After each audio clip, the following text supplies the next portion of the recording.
Quero convidar você a abrir a sua Bíblia no Salmo 116. Salmo 116. Nós não vamos ler a princípio o Salmo inteiro, mas durante a mensagem nós estaremos examinando ele por completo. Estarei lendo do versículo 1 até o 4, Salmo 116, que nos diz assim: Amo ao Senhor, porque Ele ouviu a minha voz e a minha súplica, porque inclinou a mim os seus ouvidos. Portanto, o invocarei enquanto viver. Os cordéis da morte me cercaram, e angústias do inferno se apoderaram de mim. Encontrei aperto e tristeza. Então invoquei o nome do Senhor, dizendo: Ó Senhor, livra a minha alma. Até aqui, oremos. Pai, fala conosco, Senhor, na ministração da Tua palavra, Pai. Que o Teu Santo Espírito venha, Senhor, ministrar aos nossos corações, Pai. Eu me coloco como instrumento em Tuas mãos para a Tua glória, Pai. Para que se faça não a minha, mas a Tua vontade. E assim, Pai, cada um de nós que somos ovelhas do Senhor, sejamos alimentados, fortalecidos e direcionados pela Tua palavra, para a glória do Teu nome. É a oração que te fazemos, agradecidos em nome de Jesus. E todos digam amém. Há exatamente uma semana atrás, no domingo passado, eu trouxe aqui uma palavra que na verdade foi um desabafo. Eu já havia saído de casa com esse propósito e por isso nem gravei a pregação, porque eu não queria que, ao saber que ela estava sendo gravada, me sentir desconfortável de falar algumas coisas. E aqueles que estavam aqui presentes ficaram preocupados comigo. Durante a semana fui até chamado na casa de alguns irmãos que me disseram que eu não deveria ter feito isso, que eu não deveria ter me mostrado frágil, me mostrado abatido, porque não é bom para a igreja que os irmãos vejam o seu pastor dessa maneira. Mas, queridos, é como eu me sentia. Há alguns anos atrás, eu tive um problema de depressão que eu escondi da igreja. Eu fiz de tudo para esconder da igreja. E eu acredito que eu tenha conseguido, né? Foi na época em que um pastor auxiliar deixou o nosso ministério e eu fiquei realmente em depressão, mas continuava vindo aos cultos e continuava agindo como se nada tivesse acontecido, mas na verdade eu estava muito mal. Foi superado, graças a Deus. E alguns anos depois eu participei de uma palestra com um pastor norte-americano muito famoso, chamado Bill Hybels. E esse pastor, Bill Hybels, fez uma palestra muito fechada para um grupo pequeno de pastores. E eu tive o privilégio de estar lá, juntamente com o pastor Hernani, da Igreja Evangélica Jerusalém. E após a palestra, o pastor Bill Hybels deu a oportunidade para que nós fizéssemos perguntas. E a minha pergunta foi: há algum tempo atrás, eu me encontrei em depressão e escondi da igreja. Eu fiz certo ou eu fiz errado? E a resposta dele foi: você não deveria ter escondido da igreja. Porque é muito importante que a igreja saiba que o seu pastor também é um ser humano. E é muito importante que a igreja veja que assim como você entrou em depressão, Deus é poderoso para tirar você da depressão.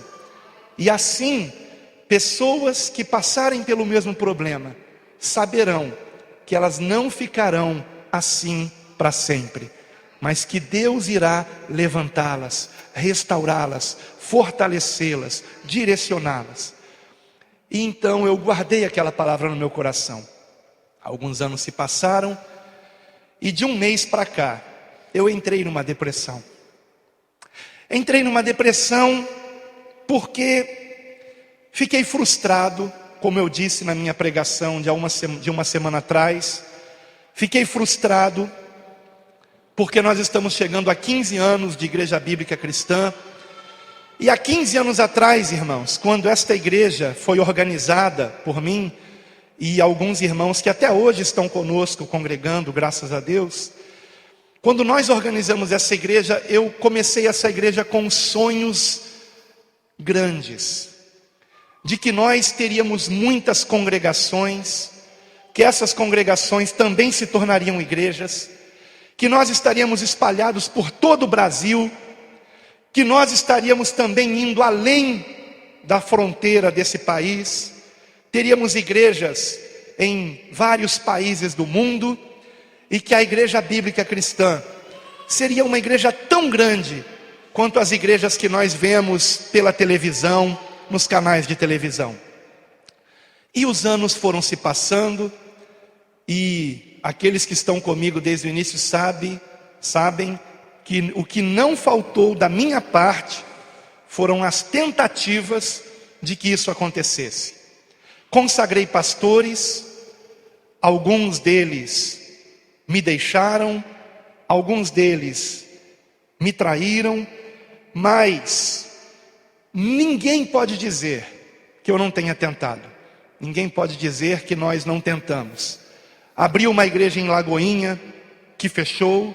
Abrimos uma igreja quase na Praça do Bandeirantes, próxima à Praça do Bandeirantes, que fechou também. E foi uma decepção atrás da outra, De modo que, de um mês para cá, uma palavra não saía da minha cabeça: fracasso. A palavra era essa: fracasso. Fracassei. A igreja não chegou aonde eu queria, e eu comecei a me perguntar: será que era para eu ser pastor mesmo? Será que eu não devia ter continuado tentando o ramo imobiliário, sendo um corretor de imóveis, ou um vendedor, como eu era na editora Abril? Será que eu entendi errado a vontade de Deus?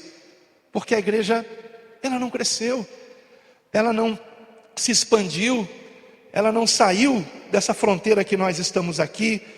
E esse pensamento, irmãos, começou a me fazer muito mal, muito mal. Eu comecei a me sentir exatamente como o versículo 3 desse salmo: os cordéis da morte me cercaram. Porque eu cheguei a ponto de pedir para morrer. Eu cheguei a ponto de pedir para morrer nesse último mês. E eu me senti egoísta por falar isso, porque eu tenho filhos, eu tenho uma mãe. Mas eu falei: Senhor, o que mais eu vou fazer? Não é? E angústias do inferno se apoderaram de mim, como diz aqui o salmista. Se apoderaram de mim, pastor Alan. Encontrei aperto e tristeza. Foi exatamente isso.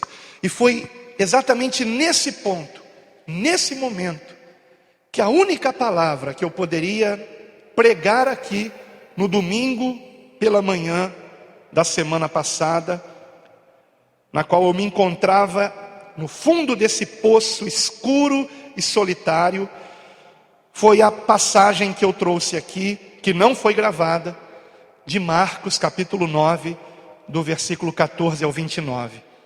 Nessa passagem, nós temos o relato de um homem que tinha o filho terrivelmente endemoniado e que havia pedido aos discípulos de Cristo que expulsassem aquele demônio, mas os discípulos não conseguiram.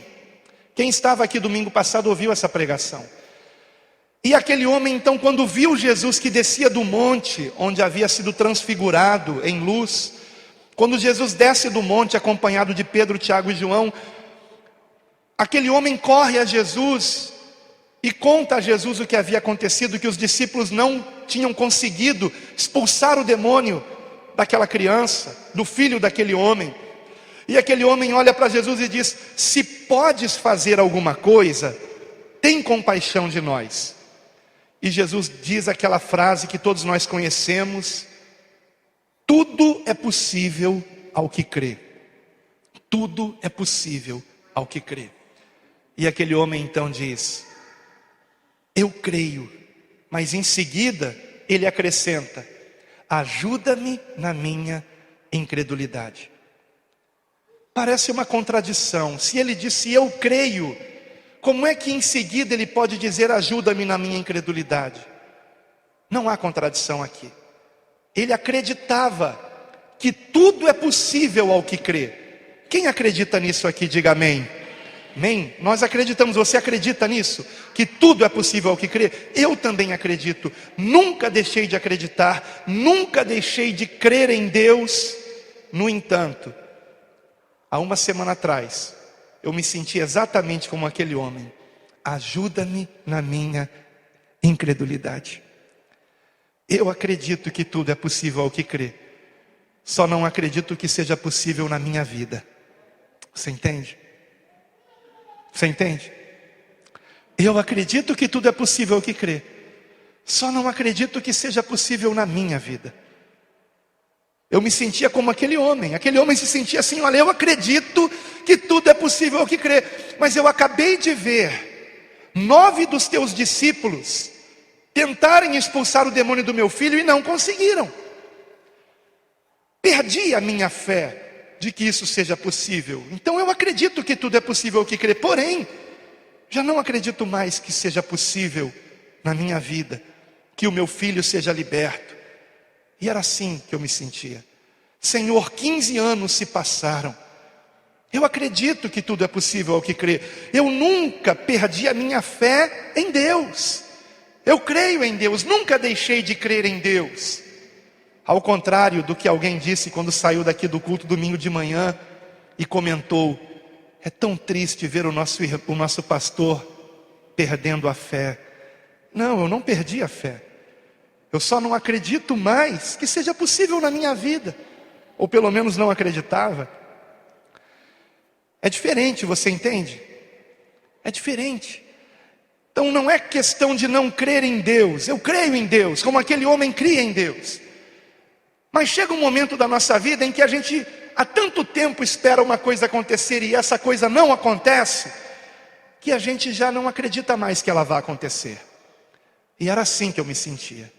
E era assim.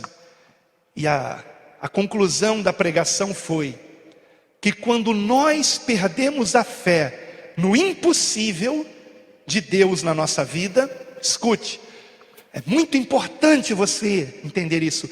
Quando nós perdemos a fé no impossível de Deus na nossa vida, não se desespere, porque ainda resta a graça de Deus. Amém? Aquele homem disse: ajuda-me na minha incredulidade. E o que fez o Senhor Jesus? O ajudou. O ajudou. Quando aquele homem havia perdido a sua fé, ele clamou: ajuda-me, Senhor, ajuda-me, Senhor. E o que fez o Senhor? O ajudou. Se compadeceu dele. Se compadeceu dele.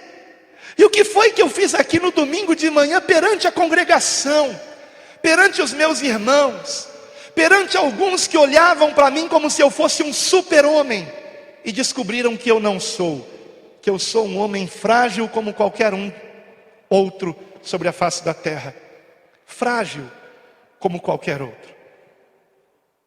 Eu aqui na presença da congregação clamei ao Senhor: ajuda-me, Senhor, ajuda-me, Senhor. E foi exatamente o que o salmista, no versículo de número 4, fez. Veja comigo: então invoquei o nome do Senhor, dizendo: ó Senhor, livra a minha alma. Foi isso que eu fiz. E meus irmãos, eu quero compartilhar com vocês o que aconteceu de domingo para cá. de uma semana para cá, eu estava há mais de um mês numa profunda angústia. Cordéis de morte haviam me cercado, angústias do inferno haviam se apoderado de mim. Eu havia encontrado aperto e tristeza. Mas no domingo passado, eu fiz aquilo que Bill Hybels havia me aconselhado: não esconda da igreja, abra o seu coração, compartilhe com eles, peça oração, peça ajuda. E eu quero aqui agradecer por todos que me ajudaram em oração, todos que oraram pela minha vida, todos que vieram me dar um abraço, que vieram me consolar, porque o tratamento de Deus começou comigo há exatamente uma semana atrás. Exatamente no final daquele culto, quando eu havia acabado de descer deste altar, onde eu havia trazido a pregação da palavra de Deus. Naquela pregação eu disse que tudo que eu havia tentado havia dado errado, que eu não passava de um fracassado, que eu me sentia frustrado.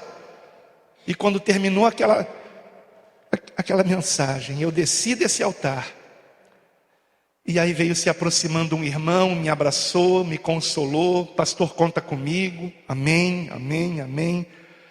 E então veio devagarinho uma irmã dessa igreja, a nossa irmã Rosana, devagarinho, e chegou perto de mim, virou assim a cabeça como ela costuma fazer, e disse assim: pastor, como é que o senhor pode dizer que tudo que o senhor fez deu errado?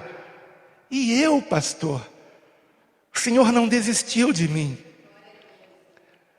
E aquilo falou tão fundo no meu coração.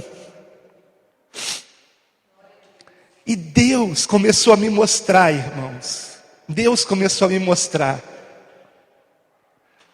de uma semana para cá, como eu fui egoísta. Como eu fui egoísta durante todos esses 15 anos, olhando lá para longe, com ambições de grandeza, de crescimento numérico, de que um nome de uma denominação se tornasse conhecido. E eu não estava enxergando coisas grandes que Deus tem feito neste lugar. Neste lugar. Porque de fato, irmãos, quem conheceu a Rosana de 15 anos atrás, já não reconhece mais a Rosana de hoje. Uma mulher de oração, uma mulher de fé, corajosa, amiga, companheira, amável, para a glória de Deus. E isso eu posso dizer de todos vocês, irmãos.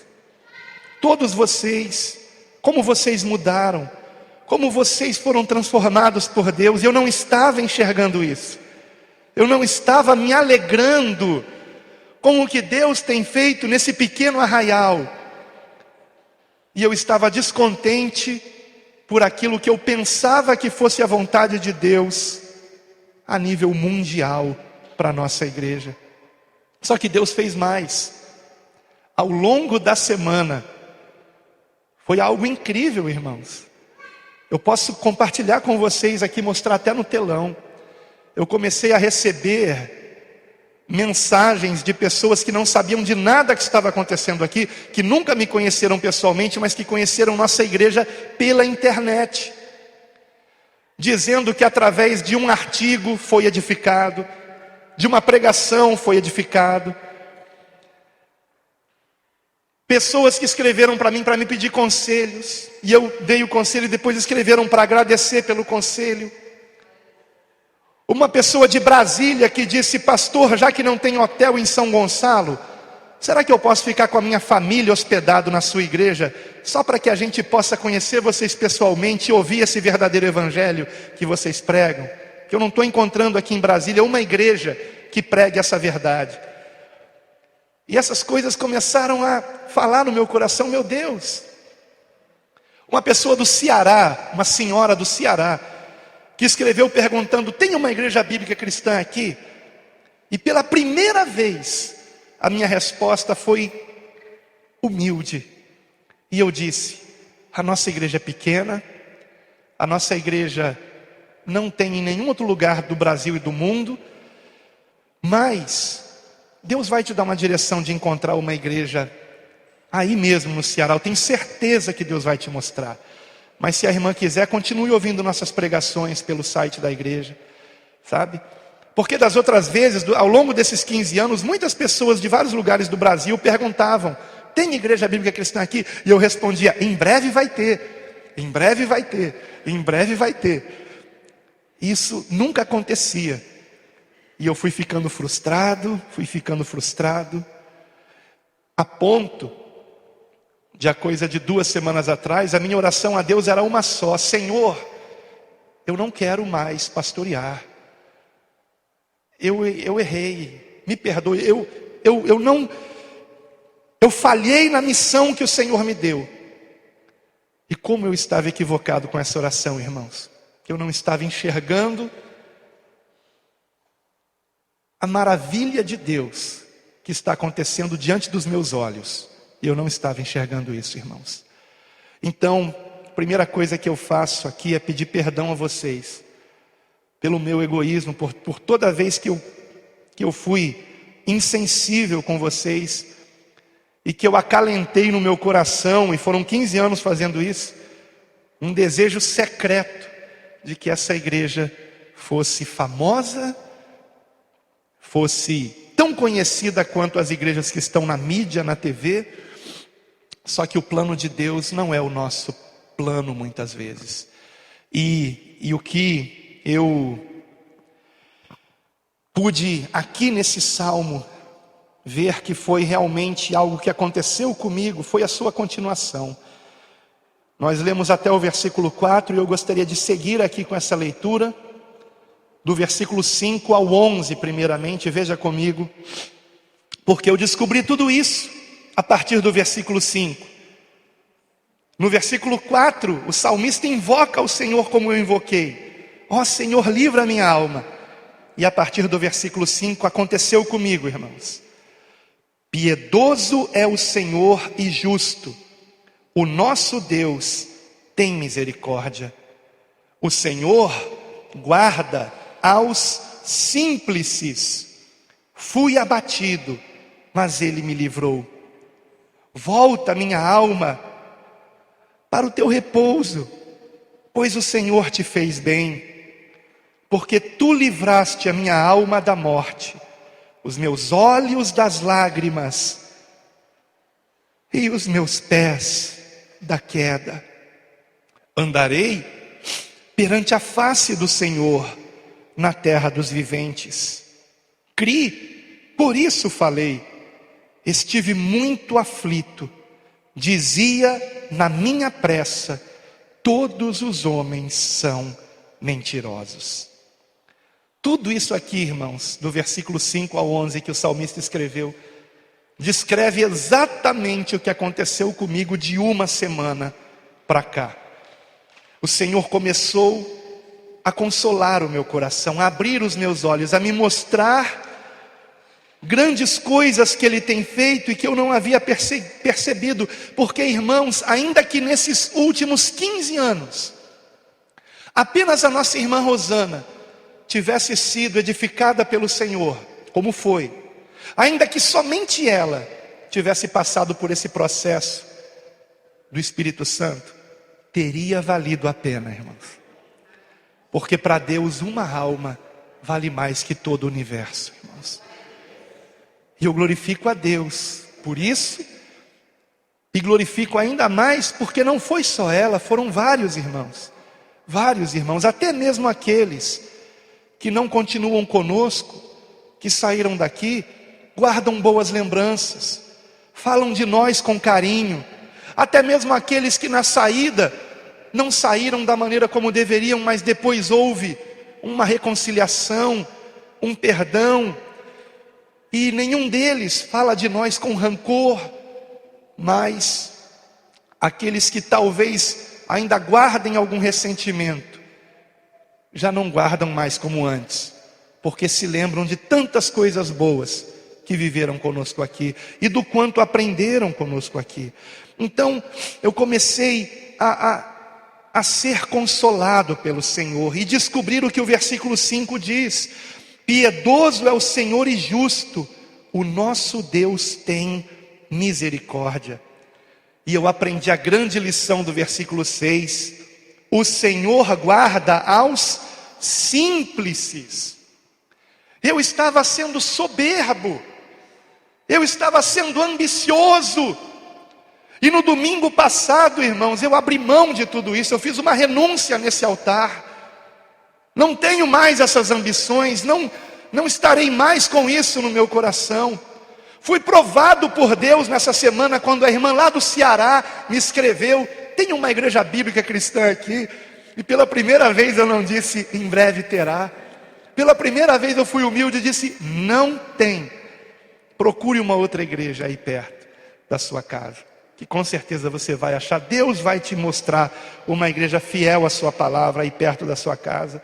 Então, o Senhor guarda os simples. No momento em que eu abri mão dessa ambição, desse orgulho, dessa soberba secreta que eu tinha na minha alma, no momento que eu fiz isso, irmãos, um peso saiu de mim. Saiu um peso de mim. Mas um peso, irmãos, de 1 tonelada no mínimo. Eu comecei a ser renovado, eu comecei a sentir a restauração, o refrigério na minha alma. Fui abatido, diz o versículo 6, mas Ele me livrou. Sabe, quando eu comecei a ter pensamentos de simplicidade e não mais de grandiosidade, o Senhor me livrou desse abatimento que eu me encontrava e que era resultado de mim mesmo, de uma ambição que eu alimentava, de uma expectativa que eu tinha, mas que não era o plano de Deus para a minha vida, não pelo menos nesses primeiros 15 anos da nossa igreja. E, amados, eu trago essa mensagem nessa manhã, não para que eu faça aqui com vocês uma análise, como num psicólogo, não fazendo desse altar um divã, onde eu estou de novo abrindo meu coração, mas só para mostrar uma coisa, irmãos, que às vezes nós temos expectativas nas nossas vidas que não são o plano de Deus para nós.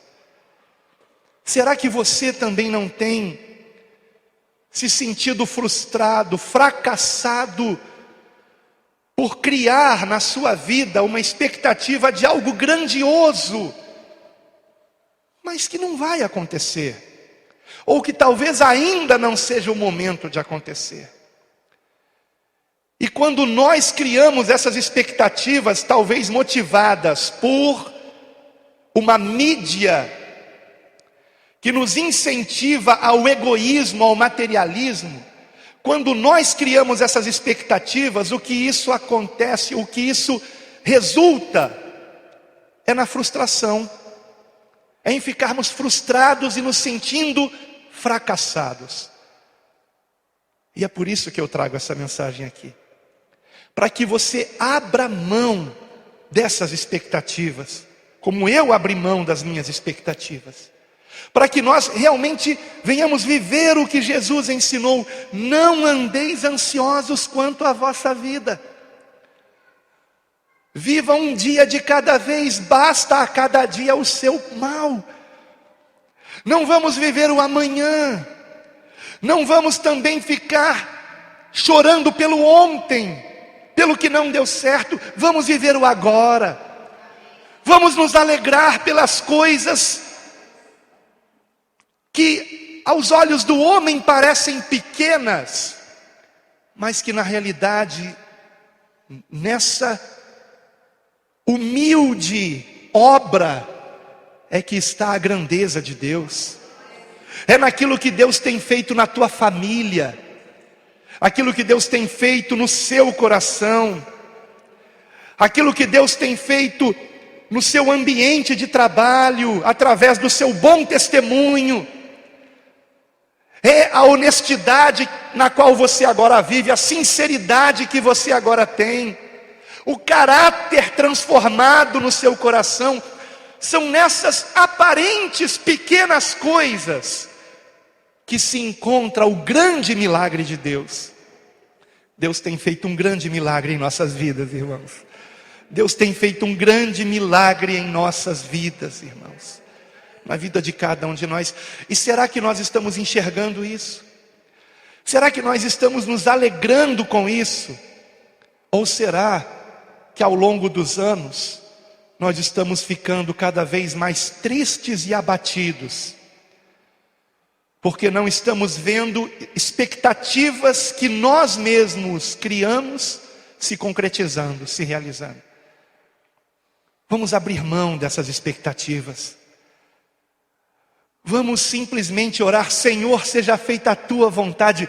Mas, queridos, vamos fazer essa oração de verdade.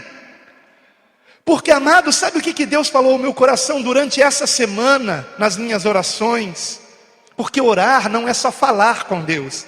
Orar é silenciar o coração para ouvir Deus falar conosco. Orar não é um monólogo. Orar é um diálogo com Deus. E nas minhas orações, na medida que eu orava e silenciava, o Senhor falava comigo: quer dizer que você só vai ser pastor se for para ser pastor de uma igreja grande? Quer dizer que você só me ama se for o seu nome conhecido em toda a terra? Quer dizer que só porque a igreja bíblica cristã é apenas uma congregação e não muitas como você havia planejado, você abandonará as ovelhas que eu confiei em sua mão? As minhas ovelhas, diz o Senhor. E eu comecei a perceber que eu pregava uma coisa que eu não vivia, uma renúncia que eu mesmo não havia feito. Renunciar aos meus sonhos, renunciar às minhas expectativas e confiar na obra do Espírito Santo em nossas vidas. Nós não temos noção da dimensão da obra que nesses últimos 15 anos Deus tem feito nas nossas vidas, nesta igreja. Não temos dimensão. E depois, amados, que eu passei por esse processo essa semana, aconteceu comigo o que está no versículo 7: volta minha alma para o teu repouso, pois o Senhor te fez bem. Porque tu livraste a minha alma da morte, os meus olhos das lágrimas e os meus pés da queda. Foi exatamente isso. Volto a minha alma. Eu comecei a me sentir em paz novamente. Em paz. Eu posso dizer que agora eu sinto uma paz que nos últimos 15 anos eu não tive. Uma paz mais profunda. Você compreende? Uma paz, uma alegria que excede todo o entendimento. Excede. Eu não estou mais competindo com outras igrejas. Eu não estou mais invejando outros ministérios. Compreende? Nada disso mais me importa. O que me importa apenas é fazer humildemente a obra que o Senhor me chamou para fazer, que é apacentar vocês, cuidar de vocês, pastorear vocês. É isso. E, amados, isso me trouxe uma paz tão grande, e por isso eu tinha que compartilhar isso com vocês. E aí vem o versículo 9: andarei perante a face do Senhor na terra dos viventes. Ou seja, não quero mais morrer, não quero mais, eu quero a vida, amém? O mundo voltou a ser belo para mim, apesar de tanto sofrimento, apesar de tanta violência. Agora eu consigo enxergar a obra de Deus acontecendo. E ela não se retrata em denominações, em religiosidade. Ela se retrata em vidas transformadas. vidas transformadas. Sabe, na minha pressa, né, eu me apressei em dizer, no versículo 11, isso aconteceu comigo também, eu me apressei em dizer, todos os homens são mentirosos. Ou seja, pastor Robson, pastor Sandro, me perdoem, mas eu tive tantas decepções, vocês sabem, que isso passou pela minha cabeça. Mais cedo ou mais tarde, vão me passar uma rasteira. Mais cedo ou mais tarde, todos os homens são mentirosos. Não é verdade, não é verdade. 15 anos é tempo mais que suficiente para revelar o caráter de uma pessoa, não é verdade? É mais que suficiente, irmãos. É mais que suficiente. Então isso passou pela minha cabeça, aí passou pela minha cabeça, antes que aconteça isso, eu vou passar logo a igreja para eles, que aí a amizade continua, vou seguir meu rumo, vou ser vendedor de ovo, né? Me sugeriram isso, pastor, você não vende cartelas de ovos. Dá dinheiro, pastor, e dá mesmo. Claro que a intenção foi boa, a sugestão foi boa, foi bem-vinda, eu recebi com o maior carinho mesmo. E eu vou confessar, quase que eu fiz, viu? Quase que eu fiz. Irmãos, eu não estou dizendo isso, eu estou dizendo isso brincando, porque realmente foi uma coisa... Olha, eu vou escrever um livro e tenho que relatar essas coisas, né? Eu não vou dizer nomes e coisa e tal, mas são coisas que a gente conta que a gente depois dá risada, né? Mas eu estou dando risada de mim, da minha birra com Deus. Eu fiquei de birra com Deus, irmãos. Eu fiquei de birra, igual uma criancinha que fica de birra, assim eu estava de birra com Deus, né?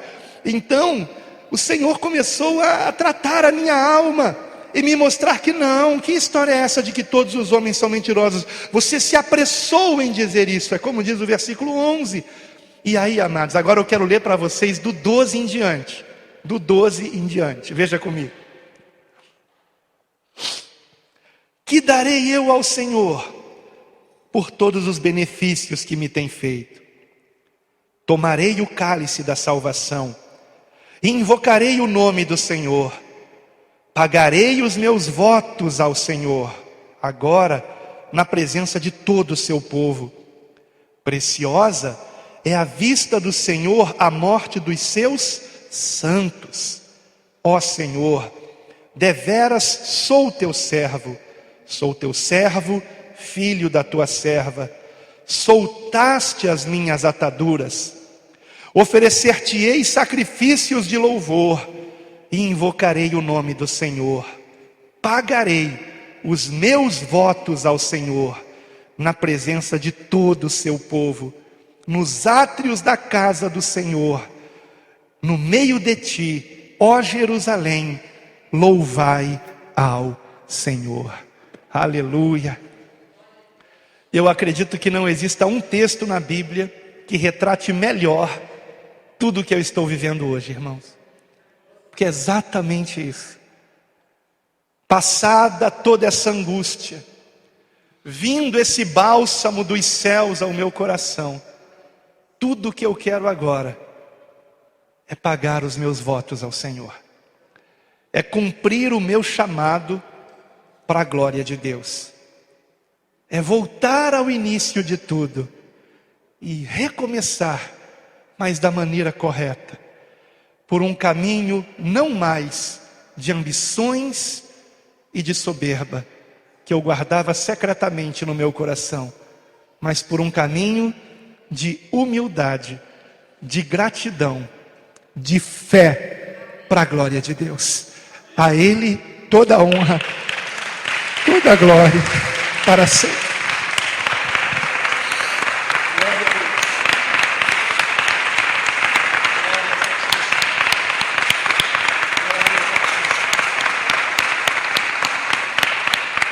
Aleluia. Quero convidar você a orar comigo, amém?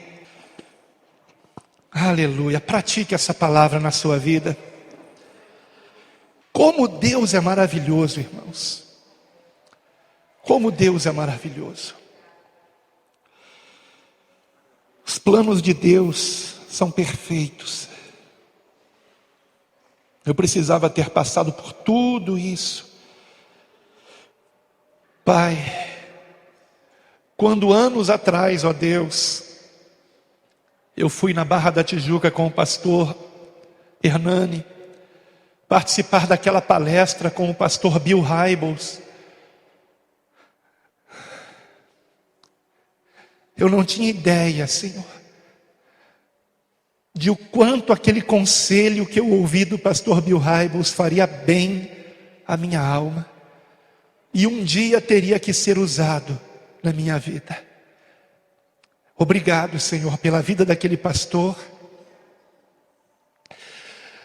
Obrigado, Pai querido, porque o Senhor me deu a oportunidade de praticar esse conselho. O Senhor me trouxe à memória algo que já estava tão distante na minha lembrança, mas o Senhor me fez lembrar disso, e há uma semana atrás, Pai, eu abri o meu coração aqui perante a igreja, Pai. E os irmãos ficaram tão preocupados comigo, Pai, e quiseram me ajudar, cada um à sua maneira, da melhor forma possível. Pai, eu sei que todos eles tiveram a melhor das intenções e a boa vontade, por isso eu te agradeço por esse amor, Pai, pelo amor de cada irmão, tanto pelo amor, ó Deus, daqueles que disseram para que eu não procurasse outro emprego, mas confiasse que as coisas iriam melhorar.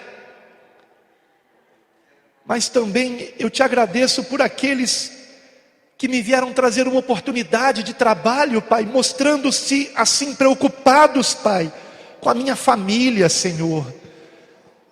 Eu te agradeço por aqueles, Pai, que vieram bater na porta da minha casa para me dar dinheiro, Senhor, pensando que talvez eu estivesse sem ter como comprar o mantimento de cada dia. Mas, Pai, nesses últimos 15 anos, nunca o Senhor me deixou faltar nada, Pai.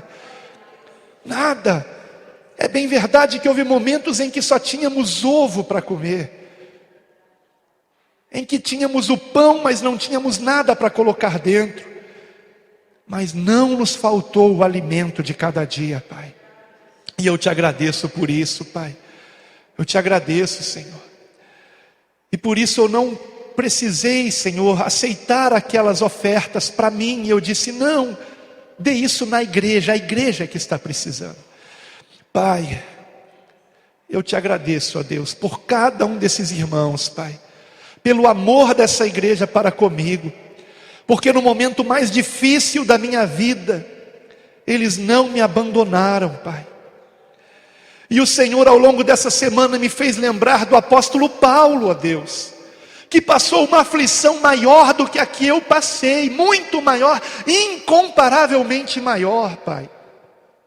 Paulo, que da prisão escreveu a sua segunda carta a Timóteo, sabendo que ele seria martirizado, que os seus dias estavam contados, que ele teria que morrer por amor a Cristo e ao Evangelho. Paulo escreveu a Timóteo: vem ter depressa comigo, porque todos me abandonaram.